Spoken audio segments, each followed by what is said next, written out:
কৰ শ্ৰীমন্ত শংকৰদেৱ সংঘ হাজৰিকাপাৰা আঞ্চলিক শাখাৰ উদ্যোগত বৰজলা প্ৰাথমিক শাখা আৰু ৰাইজৰ ব্যৱস্থাপনা ৫৭৫ সংখ্যক গুৰুজনাৰ আৱিৰ্ভাৱ মহোৎসৱৰ ধৰ্মালোচনী সভাৰ মাননীয় সভাপতি বা উদ্বোধক বা নিৰ্দিষ্ট বক্তা বা মুখ্য অতিথি বিশিষ্ট অতিথি জিলাৰ সভাপতি বা যুৱ বক্তা বা আই প্ৰমুখ্যে মঞ্চত উপবিষ্ট মোৰ চিৰনমস্য বাপ আই সমস্ত মোৰ সন্মুখত থকা গুণী জ্ঞানী বাপ আই যুৱক যুৱতী কণ কণ ল'ৰা ছোৱালী তথা বন্ধু বান্ধৱীসকল সবাৰ চৰণত মই সেৱা জনাইছোঁ।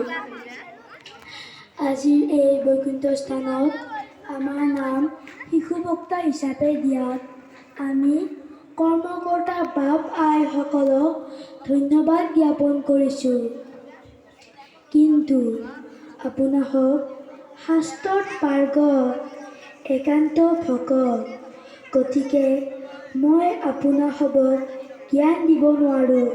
মাথো চতুৰ্থ শ্ৰেণীৰ ছাত্ৰ হিচাপে মোৰ মগজুই ঢুকি পোৱা ভাগৱতৰ প্ৰচণ্ডই দিয়া ব্যাখ্যাহে ব্যক্ত কৰিব আগবাঢ়িছোঁ।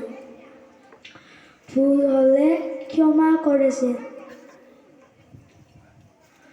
জয় গুৰু শংকৰ সৰ্বগুণাকৰ, যাক এৰি নাহিকে উপাম, তোহাৰি চৰণকো ৰেণুহত কৌতি, বাৰ এক কৰোহো প্ৰণাম ৰাম, বাৰ এক কৰোহো প্ৰণাম।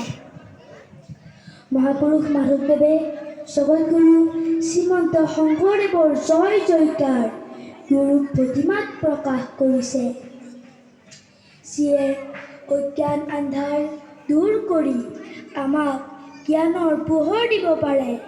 তেওঁৱেই হ'ল গুৰু, আমাৰ পৰম গুৰু মহাপুৰুষ শ্ৰীমন্ত শংকৰদেৱ, যিয়ে নিজ হাতে কাগজ কলম চিয়াহীৰ সৃষ্টি কৰিলে আৰু সমস্ত শাস্ত্ৰ মন্থন কৰি এক শৰণ হৰিনাম ধৰ্ম প্ৰচাৰ কৰি থৈ গ'ল।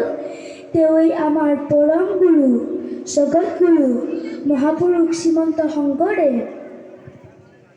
এদিন সমীক ঋষিৰ পুত্ৰ চিংকিয়ে খঙতে পৰীক্ষিত ৰজাক অভিশাপ দিছিল যে সপ্তম দিৱসত তেওঁক তক্ষকে দংশন কৰক।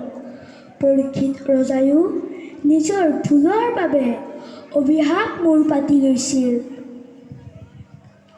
আৰু তেওঁ মায়াময় সংসাৰৰ পৰা ৰক্ষা কেনেকৈ পাব, সেই কথা তেওঁৰ ওচৰলৈ অহা বিভিন্ন ঋষিমুনিসকলক সুধিছিল। ঋষিমুনিসকলৰ কোনোৱে ক'লে যাগযজ্ঞ কৰা, কোনোৱে ক'লে পূজা পাতল কৰা, কোনোৱে ক'লে তীৰ্থ ভ্ৰমণ কৰা, দান কৰা। কিন্তু পৰীক্ষিত সন্তুষ্ট নহ'ল, সকলো মনে মনে বহি আছিল। ঠিক সেই সময়ত শুকমুনি আহি পৰীক্ষিতৰ আগত উপস্থিত হ'ল। পৰীক্ষিত ৰজাই শুকমুনিক আঠে বেঠে বহিবলৈ দিলে আৰু তেওঁক সুধিলে, প্ৰভু, মৃত্যুমুখী লোকে কি কৰ্ম কৰা উচিত? কোনজন শ্ৰেষ্ঠ দেৱতাক স্মৰণ কৰা উচিত? মোক সোনকালে কওকচোন প্ৰভু। তেতিয়া পৰীক্ষিত ৰজাক শুকমুনিয়ে উত্তৰ দিলে, ভাগৱতৰ ২য় স্কন্ধত আছে, শ্ৰৱণ কীৰ্তন মাত্ৰ সুগম ভকতি, অল্পতে উপজয় গোবিন্দত প্ৰেমৰ অতি। শুকমুনিয়ে পৰীক্ষিত ৰজাক ক'লে যে কৃষ্ণৰ গুণানুকীৰ্তন মহাভাগৱত শাস্ত্ৰ মই তোমাক শুনাম। পৰীক্ষিত ৰজায়ো ভাগৱত শুনিবলৈ ব্যাকুল হৈ পৰিল। শুকে নীতি নিয়ম মানি পৰীক্ষিতক ভাগৱত শুনালে। এই কথাষাৰে মাধৱদেৱে নামঘোষাত উল্লেখ কৰিছে।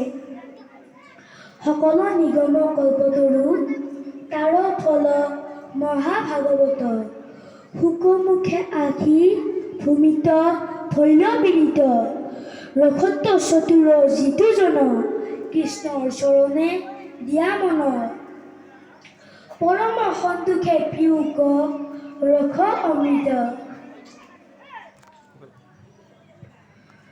জগতগুৰু শ্ৰীমন্ত শংকৰদেৱে কৃষ্ণৰ গুণানুকীৰ্তন কৰিবলৈ নামঘৰৰ প্ৰতিষ্ঠা কৰিছিল।